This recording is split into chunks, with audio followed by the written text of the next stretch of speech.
Welcome to Luca and Miguel. Enjoy the video. You start by preparing the headset and base station so pairing will work. Make sure the A50 has charge and the base has solid power. Next, connect the base station to a rear panel USB port on your PC. Hubs can cause enumeration problems. Once connected, install or update the Astro Command Center app so drivers and firmware are present.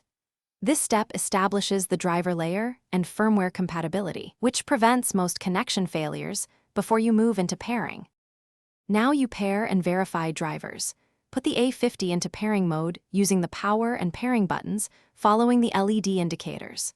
Open Astro Command Center and confirm the base station and headset appear.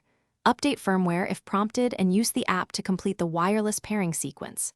After pairing, go to Windows Sound Settings and set the Astro as default playback and recording devices so audio routes correctly.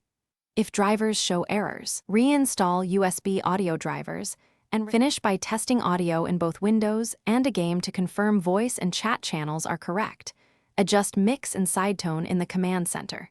If problems persist, try a different USB port or cable and perform a factory reset on the base station to clear pairing records.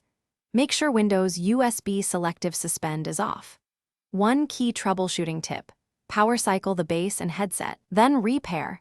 This clears transient states and fixes most intermittent connection issues. Thanks for watching and please subscribe. It's the best investment you'll ever make.